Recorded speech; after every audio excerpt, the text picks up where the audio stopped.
ہمیشہ خوش رہنے کا مطلب یہ نہیں کہ سب ٹھیک ہے، اس کا مطلب یہ ہے کہ میں نے فیصلہ کر لیا ہے کہ اپنے رب کے سوا اپنے دکھ کسی کو نہیں دکھانے۔ اے اللہ، جو میرے مقدر میں نہیں لکھا اس کی کوشش اور تمنا میں مجھے مبتلا نہ کرنا، اور جو میرے تقدیر میں لکھ دیا ہے اسے میرے لیے آسان کر دینا۔ اللہ تعالیٰ اپنے بندے کی تڑپ کبھی ضائع نہیں کرتا۔ اپنی مانگی ہوئی دعاؤں پر یقین رکھیں، وہ رحمان ہے، رد نہیں کرے گا۔ اے میرے پروردگار، مجھے سارے روزے رکھنے کی ہمت اور طاقت عطا فرما، آمین۔ رشتوں کے بدلنے کا کیا رونا، وقت تو آپ کی اپنی شکل تک بدل دیتا ہے۔ میرے لیے اللہ ہی کافی ہے۔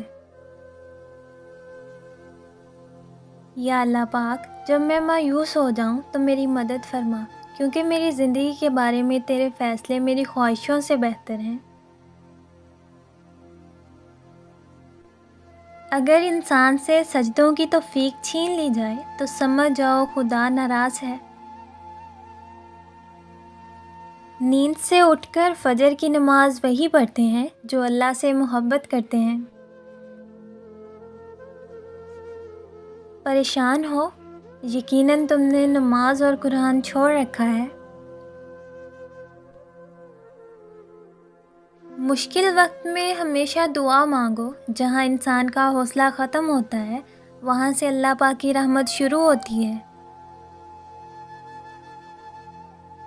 صبر خدا سے محبت کی دلیل ہے۔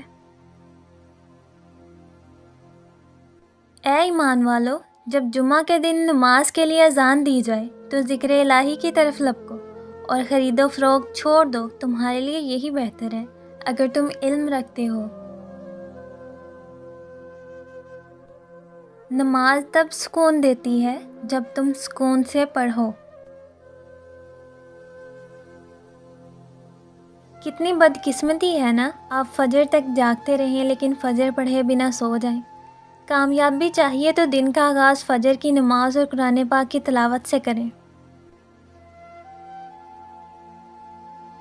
ہم لوگ نیک بننا نہیں، صرف نیک دکھنا اور نیک کہلانا چاہتے ہیں، اور یہ منافقت کا سب سے اعلیٰ درجہ ہے۔ اور فجر کی نماز تو اللہ پاک سے وفا ہے۔ اللہ کی عطاؤں پر الحمدللہ اور اپنی خطاؤں پر استغفر اللہ کہنا اللہ کو بہت پسند ہے۔ دونوں صورتیں یقین کی ہیں، کوئی اللہ پاک کے لیے سب چھوڑ دیتا ہے اور کوئی اللہ پاک پر ہی سب چھوڑ دیتا ہے۔ اس سے نا امید ہونا کیسا جو 70 ماؤں سے بھی زیادہ محبت کرنے والا ہے۔ یا رب، وہ صبر عطا کر جس کے بعد کبھی حوصلہ نہ ٹوٹے۔ اور اگر دوستی رب سے ہو جائے تو لوگوں کے پیچھے بھاگنا نہیں پڑتا۔ خوبصورت چہرہ بھی بوڑھا ہو جاتا ہے، پرکشش جسم بھی ایک دن ڈل جاتا ہے، لیکن ایک اچھا انسان ہمیشہ اچھا انسان ہی رہتا ہے۔ کائنات کا سب سے بڑا سچ یہ کہ رب العالمین تک پہنچنے کے لیے رحمت للعالمین کی پیروی ضروری ہے۔ بارش میں اتنی بوندیں نہیں برستی جتنی سجدے میں سر رکھنے سے رحمتیں برستی ہیں۔ پھر سجدوں میں اس سے بہتر پا لیا جو میں نے کھویا تھا۔ اور جب دل باری ہو جائے تو قرآن پاک پڑھ لیا کریں، کیونکہ اس کلام میں جسمانی بیماریوں کے ساتھ ساتھ درد دل کی دوا بھی موجود ہے۔